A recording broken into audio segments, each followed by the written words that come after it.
Bonjour à tous, je suis Benoît Como. Et je suis Louis Blaquière et nous sommes vos deux VP académiques pour la 25e édition des Jeux du commerce qui auront lieu au HEC Montréal en 2013. Nous vous contactons aujourd'hui pour vous présenter les innovations académiques que nous voulons implanter aux Jeux du commerce en 2013 et qui seront passées au vote samedi prochain, le 28 janvier, au REFAC. Premièrement, un petit retour en arrière. Nous nous sommes posé la question, d'où vient l'idée des cas académiques? L'objectif des cas académiques est de recréer des situations problématiques et trouver des solutions adaptées afin de préparer les participants au monde des affaires actuelles. Donc, les cas sont réalisés dans le but de former les participants dans un contexte se rapprochant le plus possible de la réalité qu'ils pourront voir lors de leur vie professionnelle. On sait que les Jeux du commerce ont débuté en 1989, alors forcément, les cas ont été créés à l'image de la vie actuelle de 1989. Regardons de quoi avait l'air la vraie vie en 1989. Les ordinateurs personnels étaient très rares, il n'existait aucun logiciel de présentation, la suite Office n'existait pas. D'autres faits cocasses de l'année 1989, eh bien la guerre froide terminait, le mur de Berlin fut détruit et les Tortues Ninja firent leur apparition. Il va sans dire que ça fait longtemps. Depuis ce temps, beaucoup de choses ont changé dans la manière que nous avons d'aborder les problèmes que nous rencontrons autant au travail que dans notre vie de tous les jours. Premièrement, les ordinateurs personnels sont devenus des outils de travail très communs. L'Internet est maintenant omniprésent et indispensable dans notre vie de tous les jours. Les outils de travail se multiplient et sont de plus en plus accessibles, que ce soit la suite Office, Prezi, la présentation que vous regardez présentement, ou une multitude d'autres logiciels de présentation. Finalement, l'accès à l'information se fait de façon différente. On a accès à une multitude d'informations au bout de nos doigts, en tout temps. Tout ça pour vous dire que le format présent des cas académiques, c'est-à-dire 3 heures de résolution, suivi d'une méthode de présentation définie à 20 minutes de présentation spécifiquement sur PowerPoint et 5 minutes de questions, le tout sans aucun accès à l'information, est maintenant un format qui, selon nous, est dépassé. Maintenant qu'on a regardé comment ça se passe au jeu du commerce, il est important de se souvenir qu'il existe d'autres compétitions ailleurs dans le monde, chacun avec leurs particularités.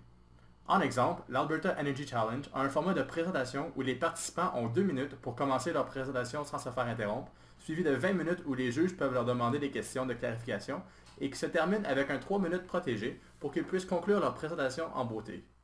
Ou encore, le John Molson Undergraduate Case Competition est une compétition qui impressionne simplement par son format. Chaque équipe est appelée à présenter 3 cas ayant le même format que ceux des Jeux du commerce, suivi d'un 4e cas où, avec l'aide de l'Internet, ils doivent préparer leur présentation pendant 24 heures. Dernièrement, le Thammasat Undergraduate Business Challenge réserve une surprise aux participants car avant d'arriver à la compétition, ils ne savent pas si la présentation va durer 15 ou 25 minutes et si la période de questions va durer 5 ou 15 minutes. Ils l'apprennent en arrivant à la compétition. Ne vous inquiétez pas, on ne vous propose aucune résolution de 24 heures. On voudrait maintenant vous présenter les objectifs sur lesquels nous avons basé nos propositions d'innovation pour les cas académiques. Premièrement, faire en sorte que les cas académiques représentent le mieux possible la réalité des affaires d'aujourd'hui. Ensuite, élever le niveau de la compétition afin d'augmenter le prestige pour les participants et susciter l'intérêt des commanditaires. Finalement, l'objectif ultime est d'offrir une expérience plus complète aux participants.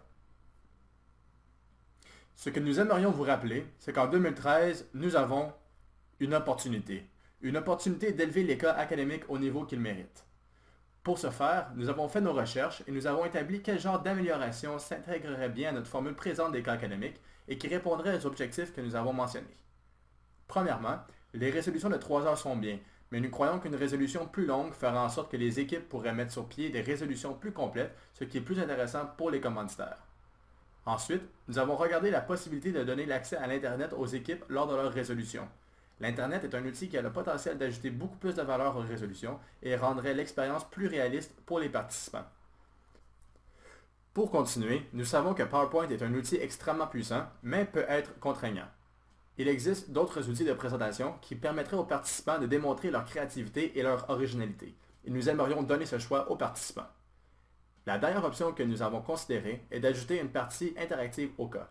Lorsqu'on dit interactif, on veut autant dire en résolution, où une intervention de quelqu'un affecterait l'information utilisée par les participants, qu'en présentation, où les juges peuvent participer en demandant des points de clarification. Nous avons présenté 4 options.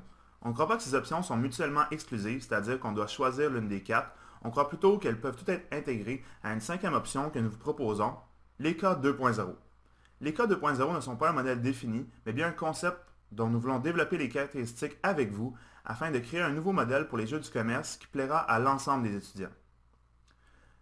Ce qu'on vous propose aujourd'hui, ce n'est pas d'ajouter un cas, ni de modifier tous les cas, mais plutôt d'intégrer ce concept à 2 des 10 cas existants. On vous propose des cas de stratégie et de commerce international qui sont, selon nous, les 2 cas qui bénéficieraient le plus de ces changements. Donc, notre proposition de cas 2.0 consisterait premièrement en une résolution de 5 heures, donc plus de temps pour faire des recherches et pour finir votre solution. Deuxièmement, l'intégration d'une rencontre interactive lors de la résolution, c'est-à-dire une rencontre physique ou Skype lors de laquelle, par exemple, l'écrivain du cas jouerait le rôle du dirigeant ou du client qui viendrait ajouter ou modifier de l'information au cas. On parle aussi d'une présentation interactive, donc une présentation où, tout comme dans la réalité, lors d'une rencontre avec un patron ou un client, vous pouvez être questionné sur les points que vous présentez si le juge désire obtenir de l'information supplémentaire. On voudrait aussi laisser la possibilité aux participants d'utiliser des supports visuels plus variés. Donc, vous pourriez continuer d'utiliser PowerPoint, mais il serait aussi possible d'utiliser d'autres logiciels de présentation ou même des outils physiques tels que des tableaux sur chevalet afin de favoriser la créativité et l'originalité des participants. Finalement, on parle d'accès à Internet, donc d'avoir accès à toute l'information nécessaire pour enrichir et donner une valeur ajoutée à vos solutions. Nous aimerions maintenant laisser la place à M. Bonhomme Sourire, qui, tout comme vous, probablement, se pose beaucoup de questions. Est-ce que ça veut dire que les équipes peuvent préparer du contenu à l'avance? En fait, M. Sourire, oui. Les équipes peuvent préparer du contenu à l'avance, donc si des participants désirent préparer un modèle PowerPoint ou tout autre élément visuel pour ensuite l'utiliser lors de la présentation, nous n'y voyons aucun inconvénient, étant donné que préparer du contenu à l'avance est en lien avec l'un de nos objectifs, qui est d'élever le niveau de la compétition. Vous ne croyez pas que l'accès à l'Internet pourrait permettre aux gens de tricher? Monsieur Sourire, ça dépend ce que vous voulez dire par tricher. Si vous parlez d'avoir accès à du matériel théorique pour la résolution de votre cas, nous n'y voyons aucun inconvénient. Il peut arriver à n'importe qui d'avoir un blanc de mémoire et nous ne voulons pas que votre solution en soit affectée. Par contre, si on parle de communication avec des gens de l'extérieur, c'est ici qu'on pose la limite. C'est-à-dire que communiquer avec des gens de l'extérieur serait interdit et on monitorerait les ordinateurs afin de s'assurer que cela ne se produise pas. Nous sommes certains que tout comme M. Sourire, vous vous posez plein de questions et c'est maintenant le temps pour vous de vous impliquer. Le code 2.0, ce n'est pas seulement que le code du comité organisateur, mais surtout celui de tous ceux qui pourront y participer. C'est pourquoi nous voulons entendre ce que vous avez à dire, vos questions, les points que vous ajouteriez ou modifierez, on veut tous les entendre. Nos adresses courriels sont là, ça nous ferait plaisir d'entendre ce que vous avez à dire. Sur ce, nous vous remercions de votre attention et espérons avoir la chance de discuter avec vous prochainement. C'était Louis Blacker Et Benoît Comeau pour le COJDC 25 qui vous disent merci et à bientôt.